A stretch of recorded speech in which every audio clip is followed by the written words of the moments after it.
everyone.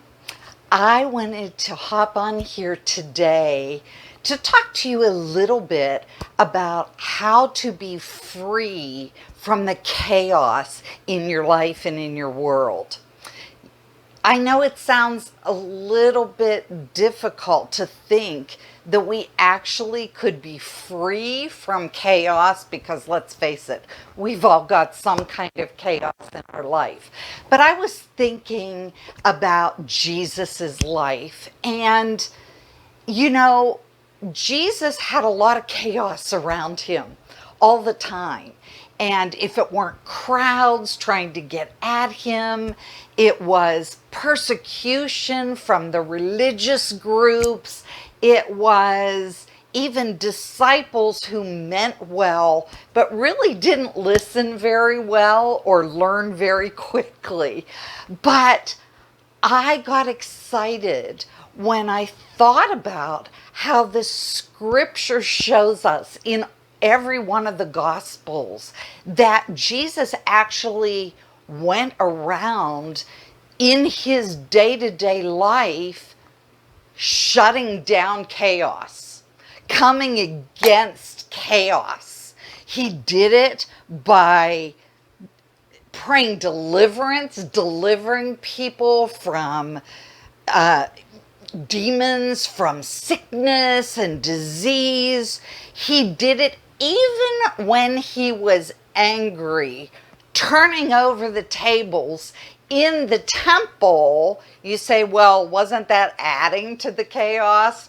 Not really, because he was actually trying to put back in order those things in the temple that were out of order. In other words, bringing order back to the chaos that had come to the temple. And so I love it in 1 John 4:17, I believe it is, where the scripture says that as God is in this world, so are we.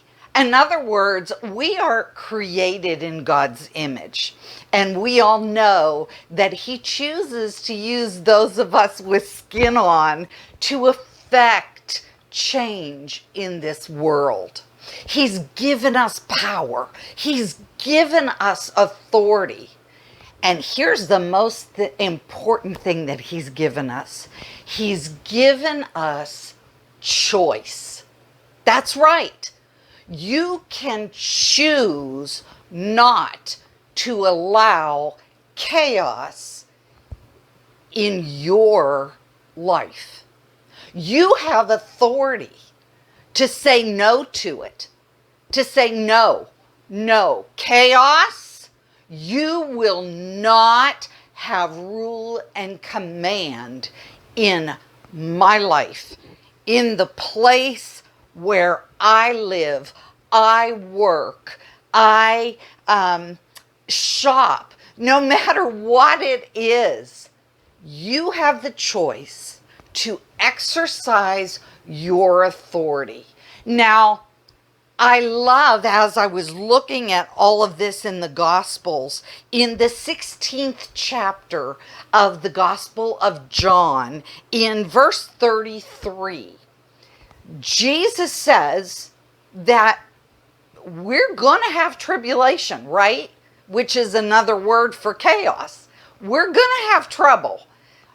But earlier in the verse, he said, I'm giving you peace. I'm bringing you peace. And at the end of that verse, he says, be of good cheer, because I've overcome all that.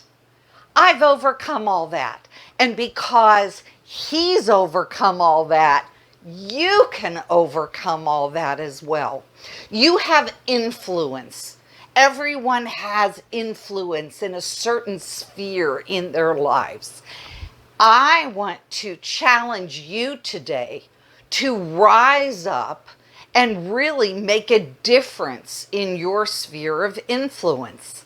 Rise up and choose to take authority over the chaos. Speak peace to it. You do what Jesus did. You lay hands on the sick and see them recover. You pray for people. You see people delivered from dark spirits and things that are negatively affecting their lives and consequently your life in your sphere of influence. You do what Jesus did. You bring order back into those places where there's been disorder. Give it a try. Try even this week. Rise up in your power and authority. Say no to chaos. And go ahead and slay this week.